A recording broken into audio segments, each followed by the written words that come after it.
Thanks for joining us. It is always a treat to have you here with us. It's always a treat for us to have the Belmont Guitar Ensemble as well. So it is an honor to have them and their wonderful longtime director, Robert. Good to see you, Robert. Great to see you. Let's get started right off. What are we going to hear? Okay, these folks, we've got Jesse Balkcom, Aidan McCarel, and Tyler Ryan. They're going to be performing a Bach Prelude, BWV 936, arranged by Edson Lopez.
Thank you so much. Fantastic, guys. So the next piece we're going to do is a composition, original composition by Aidan McCarel. He played on the Bach as well.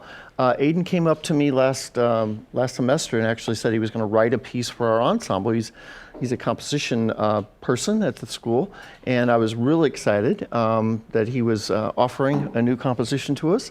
And when he gets set up here, I'd love for him to kind of tell us a little bit about that work. Thank you, Professor Thompson. Thank you for having us on here today. Of course. This is awesome.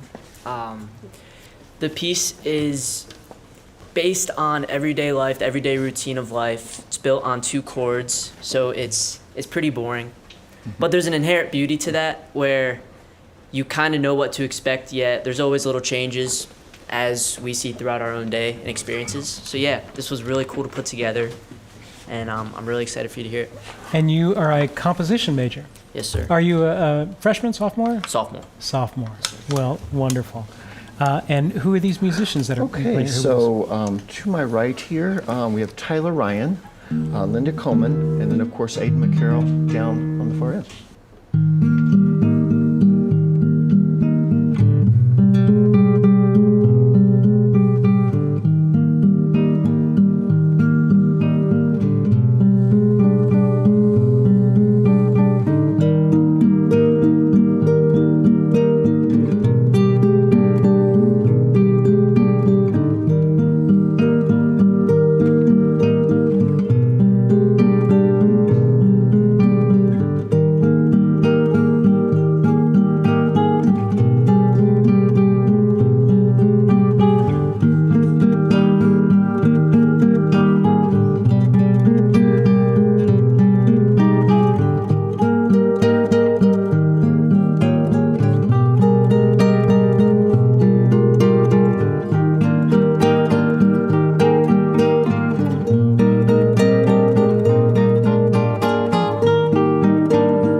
Thank you so much. Thank you so much. Beautiful piece. Beautiful. And it's tough to write for a guitar ensemble. I think so, yeah. It's- Especially everyone's in the same, tessitura, the same range. you Yeah, know. yeah. So It's not easy. I think he did a Getting- good job of dividing the parts out. What's next? All right, so we're going to move over to some duets next. Our next group is going to play a very iconic Spanish piece by Isaac Albéniz, a piece called Mallorca, arranged for 2 guitars. We've got on this next piece, we actually have Aidan Bowser, 2 Aidans in the group this time, and Logan Bachman.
beautiful composer. You know, he just writes some of the most richest things for guitar.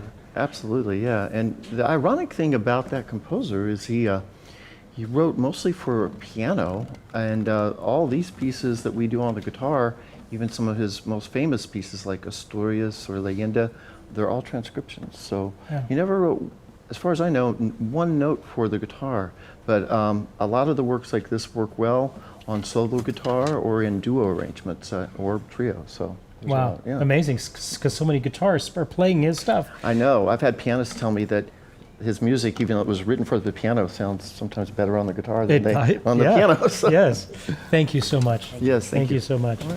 Well, what's next? What do we get to hear next? So we're going to move on to a tango, a traditional tango by Aníbal Troilo. He was from Argentina, and this piece is called La Trampera. He was a composer that wrote sort of in the early tango style, so very traditional style. And he played bandoneon, which is a accordion-like instrument, kind of a real huge instrument that makes all kinds of interesting sounds. A lot of his music, as most tangos, were written for dancing. So, but this arrangement for two guitars works really well, and I think captures the spirit of the piece. Wonderful. And who do we have? Yeah, we have Aidan McCarel and also Tyler Ryan.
Surprise ending.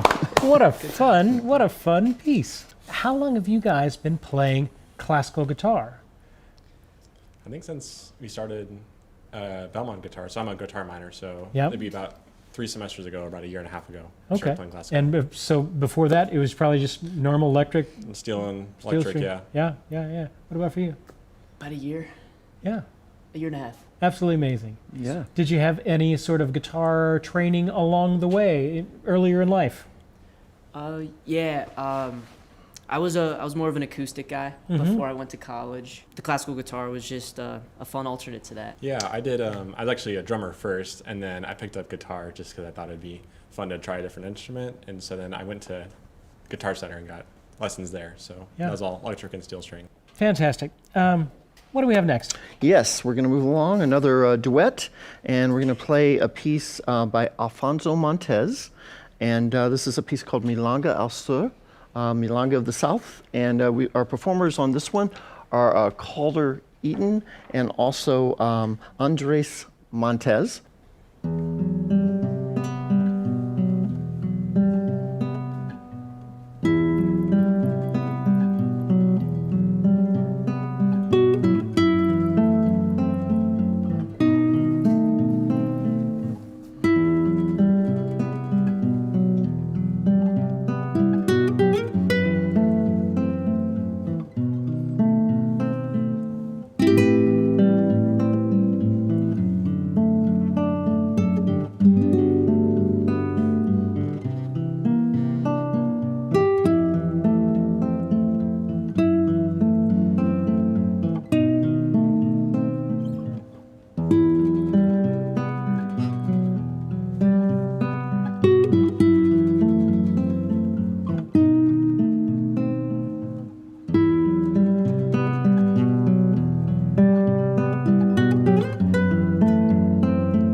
Gorgeous, gorgeous Right. harmonies in that one. And Yeah, the harmonized arpeggios. And Calder, I have to tell you, your tone has improved 100%.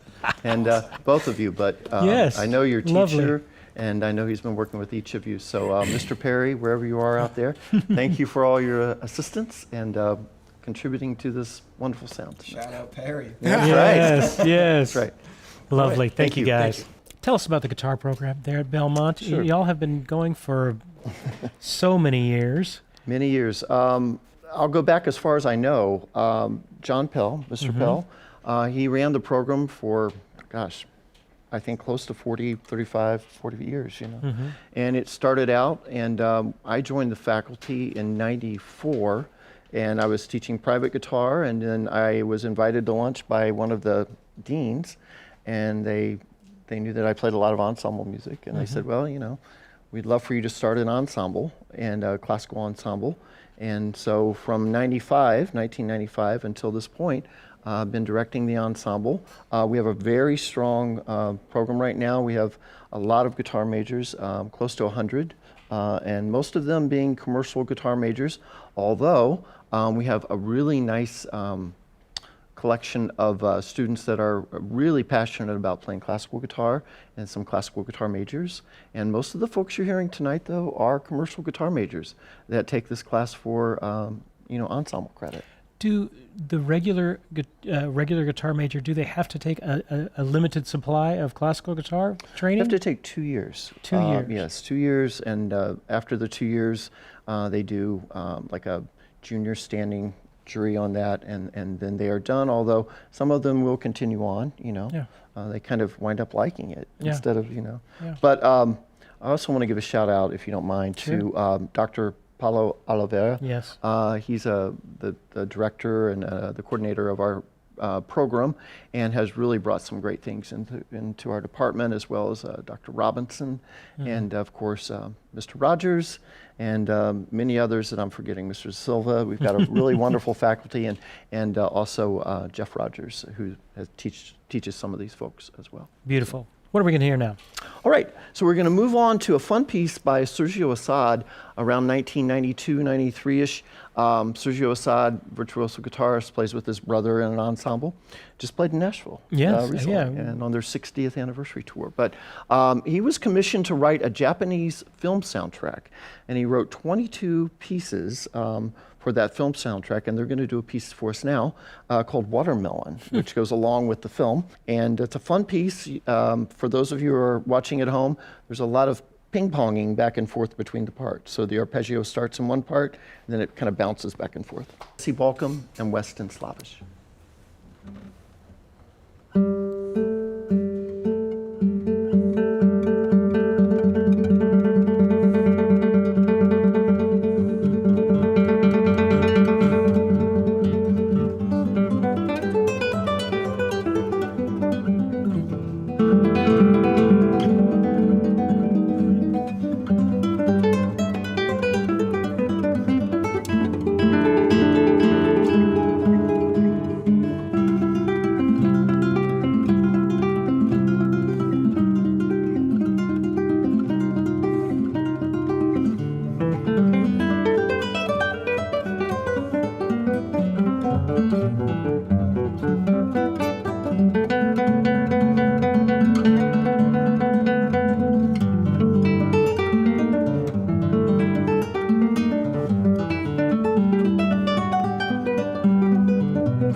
What a fascinating piece. You weren't kidding. When they were, every time I looked over and tried to figure out who was playing the arpeggio, it was already in the other part.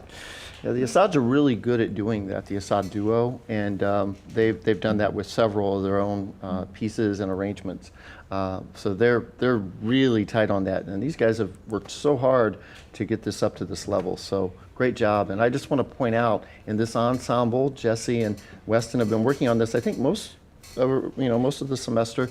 Weston has been in this ensemble for his entire career at Belmont. Wonderful. And he's graduating this semester. So Weston and Jesse, but Weston, tonight we honor you Yes. for being in the ensemble for all these years and putting up with me. So thank you so much. It's been a pleasure. Thank you. Great Wonderful. I would imagine for the player, for the listener, you don't really catch it. It's just ping-ponging. But for the player, I imagine that is profoundly confusing. Very difficult to put that together. You have to work so slowly at first, and then you just gradually bring the tempo up, you know? And you also pray a lot in the middle of it. Just for good measure. You know? We had a question. Anne is asking, why are some classical pieces not given a name, but just given a number, like particularly the Bach things, or Mozart has his system as well for categorizing?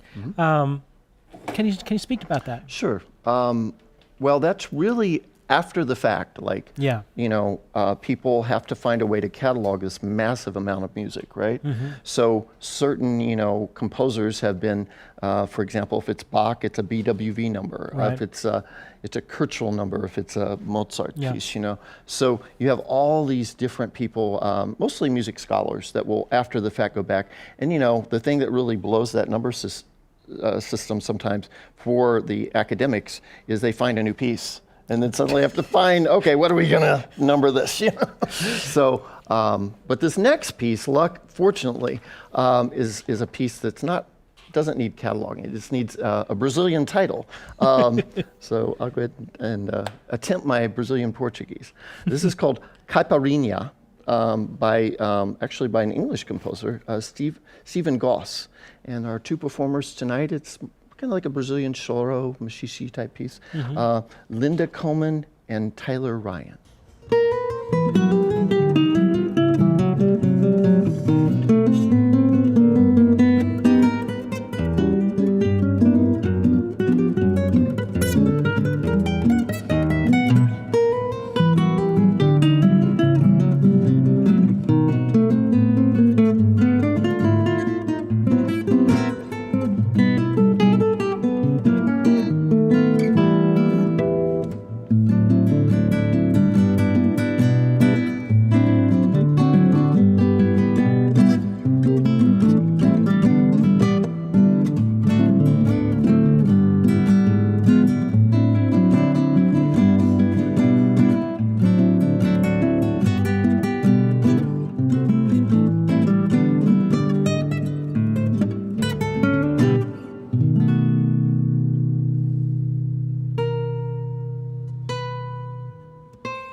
Surprisingly.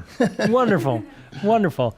We had a question. Jean is asking, good question, regarding just the classical guitar and the construction of the classical guitar. They all have that very rich-looking top to them. Can you tell us a little bit about the classical guitar? The classical guitar, usually, if you can get a guitar made, and I think this is true of any kind of guitar, but all solid woods, right? They're always going to sound and resonate better in most cases. I have played some laminated guitars, I'm sure you have too, that I'm like, how does this work? But with the classical guitar, solid tops, usually cedar or spruce. And then on the back and sides, usually like an Indian rosewood. The construction is usually fairly light, so the bracing pattern inside is very light, and you want to keep that structurally sound, but as little weight as possible. Yeah. And that allows for the guitar to be open. The other thing on some classical guitars like Jesse's, I'm glad he's up here next, you have like a French polish that violins are sometimes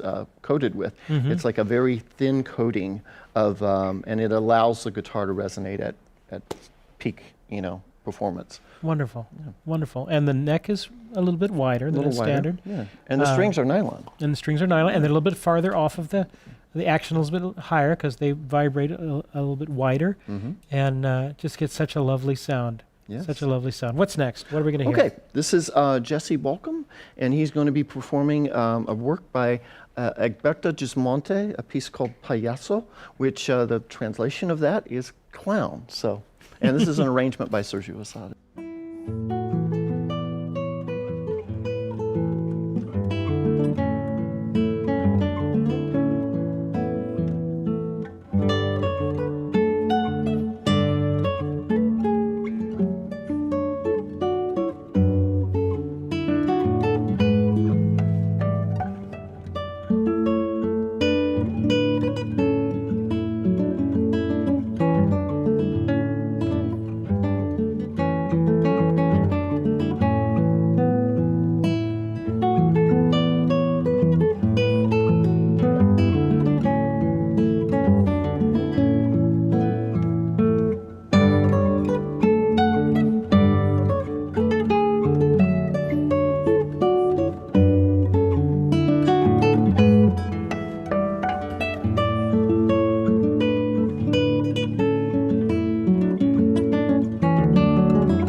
Gorgeous.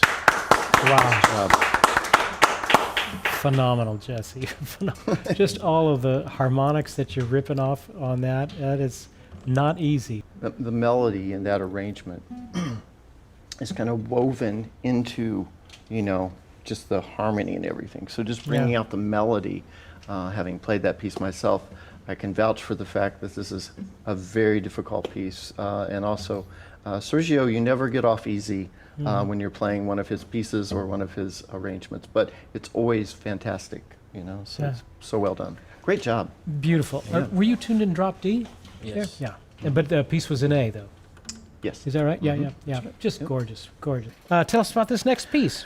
So we will stay with the same composer, Egberto Gismonti. Gismonti is a well-known, very famous musician in Brazil. He's recorded for years for the ECM label, and I didn't know this till recently. I was doing some digging around. He's actually a very well-trained concert pianist, and but he plays guitar quite well, and he plays, traditional Brazilian guitar, which is usually 7 strings or more, and he's written a lot of really interesting pieces. He's a percussionist, he's a flautist, and some of his recordings really kind of push the boundaries of, some of those ECM recordings can get a little bit outside, but he always writes some of the most beautiful melodies, like the previous piece, Payaso. This next piece is called Agua e Vinho, Water and Wine, and once they get tuned up here, we've got Weston again, who we heard recently, and we've got Jesse that we just heard play, and they'll get their guitars in tune here. And Weston is getting ready to graduate. He will graduate very soon, yes. And then what are you going to be doing, Weston, after that? That's the big question. That's the big question, isn't it? I don't know. Musician's life is kind of a winding path, I suppose. It's a long and Maybe winding grad road. school, we'll see. Are you from here? Where are you from? I'm from Santa Monica, California. Santa Monica, Yes, sir. California. How did Belmont get on your radar? Yeah, I believe you've met her, actually. It was my aunt lives in town, Oh, and She was she at kind of the concert. persuaded me to apply here because she said it was a lovely school. So how fun. I Okay. don't regret it. It's been Wonderful. lovely. Yes, one of the best music schools in the nation, that is for sure. And these guys, just before they start here, I just want to say, each of them and all the players you've heard tonight, even the ones that this is their first semester, we've had a smaller group this time as far as numbers, but we have a very strong group of about 8 or 9 students here.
Beautiful, beautiful, wonderful job.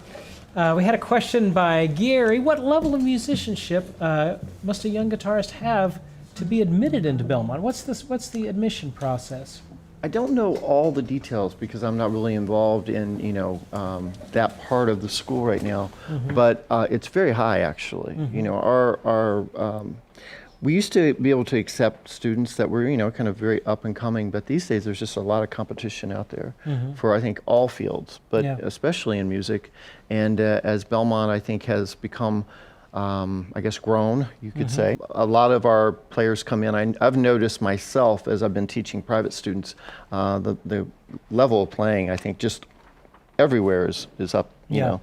But it's really quite incredible how the students, some of them that come in, very impressive. We've got one more piece to go. I wanted to give a couple of announcements. We do have our fall fingerstyle retreat coming up in the fall, and over half the slots are filled at this point with our guests Antoine Dufour. I have been talking with Phil Kagi about being there as well. Brooks Robertson, great steel string player as well. And we've got a few surprises along the way. So it's going to be always a great time. You can go to fingerstyleretreat.com, and that will get you all of the information, more information than you ever wanted to know on our fall fingerstyle guitar retreat. And it's always a joy to have that going. And it's a joy to have you guys. Robert, you've been such a friend over the years, and training up all of these wonderful musicians. It's hundreds of guitarists have come through your educational hands and have gone on to great things.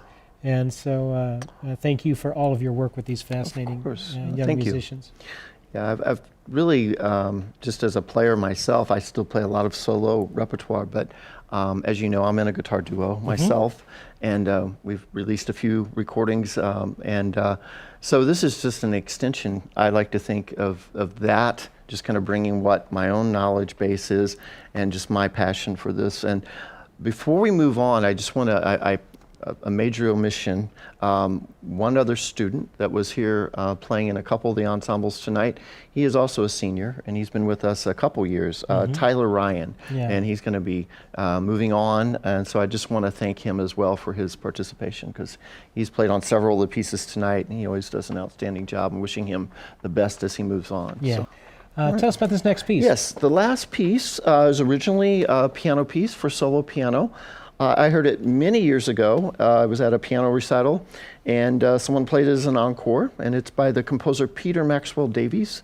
He wrote this piece in protest of the mining of uranium, which apparently I don't know much about mining of uranium, but what little I've read and what's described in the program notes is once you mine a piece of land for uranium, it's never returns to the what it was before. So this is a kind of a gentle protest song, and he wrote this piece called Farewell to Stromness, and this is these players will be Logan, Bachman, Aidan Bowser, Aidan McCarel again. Aidan, you need triple scale tonight. You've played on many pieces. You've played on every other one. And of course Weston, Slavich again. So we'll let them take over. A really beautiful piece arranged for 4 guitars.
Wonderful. Nice job.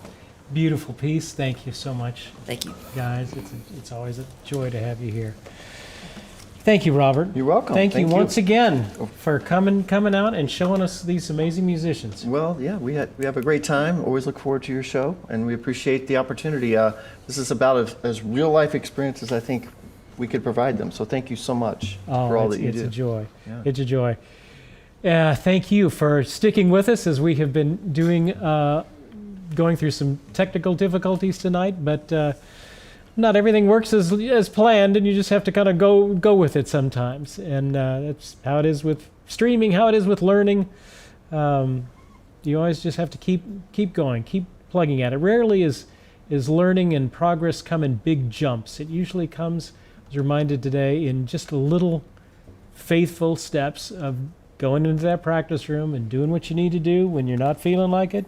Yep. And progress just comes layer upon layer. And that's how things get done. So keep up the good work in your own guitar learning, and we will see you guys next time.